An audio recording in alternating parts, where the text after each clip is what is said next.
Moja kati ya migogoro mikubwa sana Afrika kwa sasa hivi ni pamoja na migogoro iliyopo DRC nchini Kongo kule, ambapo kila mmoja ama kila taifa limekuwa likiweka taswira kufahamu nini ambacho kimekuwa kikiendelea kule DRC dhidi ya M23. Hii imekuwa inakuja mara baada ya kuonekana kwamba M23 wamezidi kutanua uwigo zaidi na kuendelea kutawala baadhi ya maeneo ya kule nchini DRC.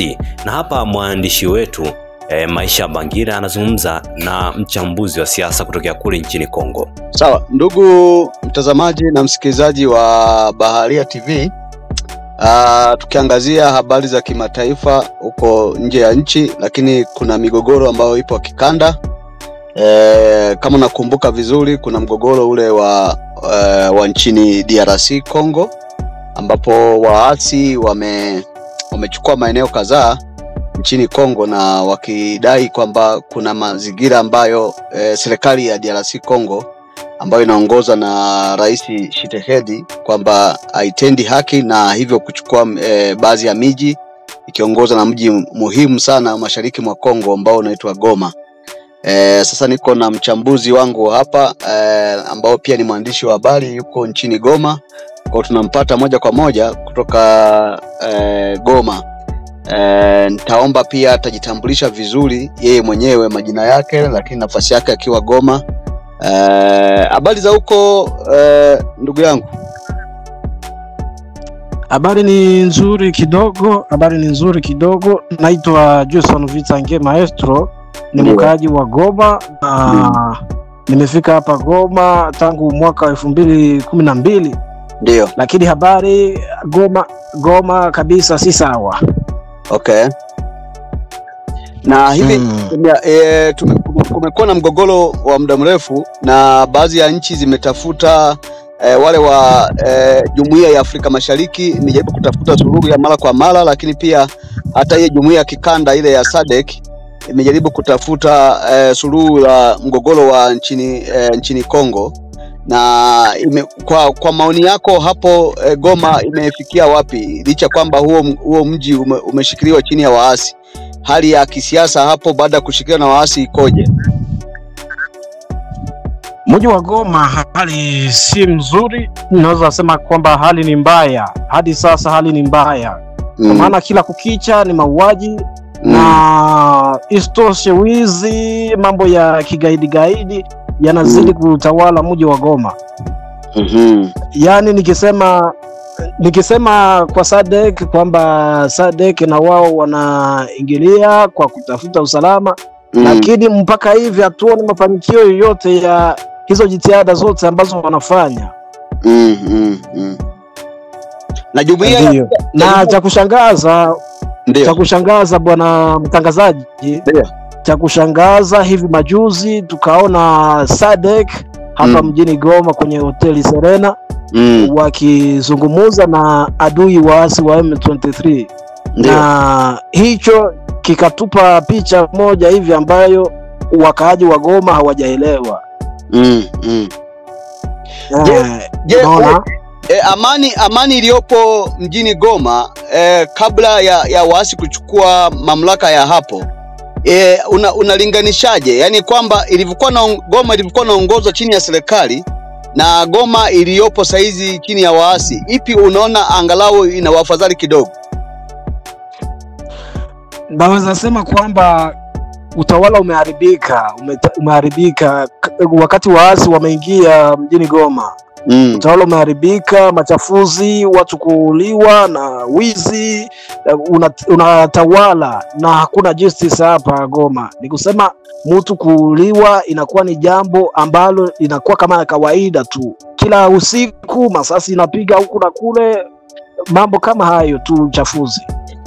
Okay, asante. Na imesadikika kwa muda mrefu sana kwamba kaibia kila jumuiya, Umoja wa Mataifa wanaishutumu nchi ya Rwanda, Jumuiya ya Afrika Mashariki inaishutumu, Jumuiya ya SADC inaishutumu Rwanda kwamba inaunga juhudi za waasi kuchukua maeneo kadhaa hapo nchini Kongo, hasa mashariki mwa Kongo, ikiwemo mji wa Goma ambao umechukuliwa na waasi, kwamba inasadikika kwamba nchi ya Rwanda inasaidia waasi. Hii ina ukweli kiasi gani? Mtu ambaye umekaa hapo kwa muda mrefu toka mwaka 2012, unaionaje hiyo hali ambayo inaishutumu Rwanda kwamba pia inasaidia waasi?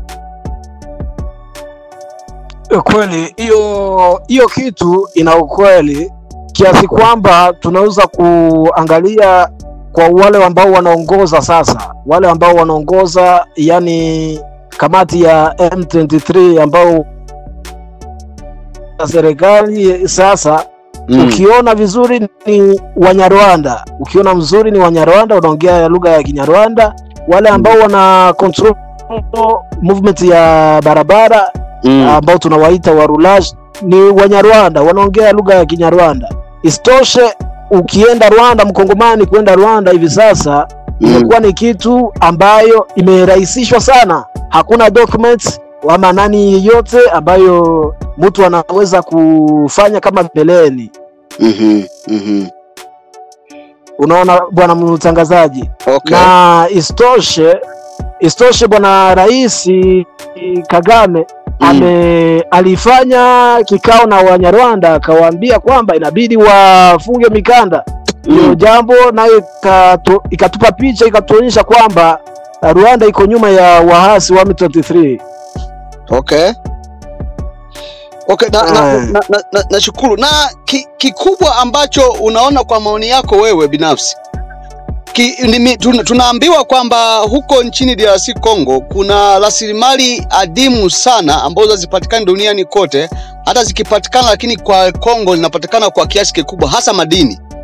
Je, unaona ni mataifa mangapi ambayo huwa yapo huko Congo yanapambana au yanapigana kwa ajili ya hiyo rasilimali ambayo mpaka inapelekea huu mtafaruku wote? Ni mataifa mangapi?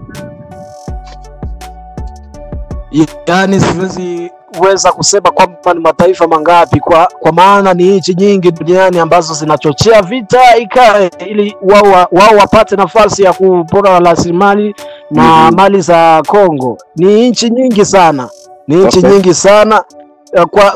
Kwa vile tunaamini wamoja wao kama China na wengine kama nchi za ambazo zinaunga mkono na SADC na wengine, lakini tunakuja kuona kwamba kuna wengi ambao wanachochea vita ili wao wapate nafasi ya kupora rasilimali za nchi ya Kongo. Okay. Na labda kwa ndio kwa taarifa ambazo kutokana huo mgogoro wa DRC Congo, shughuli mbalimbali solution mbalimbali zimetafutwa kila mahali, kwa maana Jumuiya ya Afrika Mashariki, Jumuiya ya SADC, lakini pia hivi karibuni Rais Tshisekedi ambaye na mwasimu wake wa karibu sana bwana Paul Kagame waliitwa kule nchini Qatar kwa ajili kutafuta suluhu. Lakini pia yule kiongozi wa waasi bwana Nangaa aliitwa kule Angola kwa ajili ya kupatanishwa, lakini wanasema mazungumzo yalivunjwa. Unaona kuna namna yote ambayo huu mgogoro unaweza ukatafuta suluhu ya kudumu kwa nchi mbalimbali katika mazingira hayo ambayo nimeyazungumza kwamba umetafutwa mgogoro suluhu kule Angola, kwa maana Angola ni mwenyekiti wa SADC kwa sasa hivi, akawaita waasi, lakini pia akaita na serikali ya Kongo kwa ajili ya kupatanishi, lakini pia mwasimu wake mkubwa ambaye kwa muda mrefu vikao vimefanyika pale Dar es Salaam nchini Tanzania, kwa maana Tshisekedi mwenyewe hakuwahi kuhudhuria kwa sababu mwasimu wake mkubwa alikuwepo pale bwana Paul Kagame, lakini ameitwa na mfalme wa Qatar. Tshisekedi amekubali kwenda kule na kuonana na Paul Kagame uso kwa uso. Unaona katika juhudi hizo kuna namna yote ambayo inaweza kufanyika kapatika suluhu ya kudumu nchini Kongo? Kwa hiyo kitu bwana mtangazaji, unaona kwamba tumeanza kuchoka kama huko Angola hakutatoka suluhisho kamili ambayo italeta salama ya kudumu. Ndio maana unaanza kuona kwamba ile juhudi ya Tshisekedi kuamini Afrika ama nani inaanza kupungua. Lakini huko Qatar ukiona kwamba alifika kwa sababu anaamini kwamba nchi zote Afrika zinaangalia Amerika, zinatawaliwa na Amerika, kwamba Amerika ukitoka sauti ya kusema waondoke lazima wataondoka, lakini kwa njia nyingine ya kuleta suluhu kwa hivi vita, tumeanza kuamini kwamba inabidi wakongomani wao wenyewe wazalendo wapigane, kwa sababu hadi sasa wazalendo wameanza vita na wanaanza kukomboa miji fulani kama vile mji wa Kamanyola na kule nafasi ya Nyabibwe wamekomboa miji miwili hadi sasa, na wamezuia wahasi wa M23 kuingia mji wa Butembo. Hadi sasa wazalendo wanafanya vita sana, lakini cha kushangaza FARDC na SADC huko nyuma wanabaki nyuma ya wazalendo kuliko wao wawe mbele, wazalendo wawafuate nyuma. Unaona bwana? Kwa tunaamini kwamba, kwa hiyo unaona suluhu ambayo Tshisekedi amekaa na mwasimu wake Paul Kagame kule Qatar inaweza kuleta jambo lolote ambalo likapelekea kukawa na amani nchini DRC? Sidhani bwana mtangazaji, sidhani, lakini ninachoamini pengine inaweza leta suluhu, lakini hapa jitihada ambayo imekamatiwa ni wazalendo wakamate bunduki na wapigane. Asante bwana Maestro, tutaendelea kukupigia mara kwa mara na usituchoke, uendelee kutupa taarifa za mara kwa mara huko nchini DRC Congo na mgogoro wote jinsi ulivyo, kwa sababu wewe umekaa muda mrefu Goma na upo Goma kwa muda huu unavyoongea na unajua hii vita ikoje, lakini umetuahidi kwamba pia utapokuwa kwenye uwanja wa vita unaweza pia ukatupigia kwa video muda wote na kutujulisha kinachoendelea hapo DRC Congo. Asante na shukuru bwana mtangazaji. Asante sana. Asante kwa kuifuatilia Baharia TV. Usisahau kulike, kusubscribe, kucomment na kushare.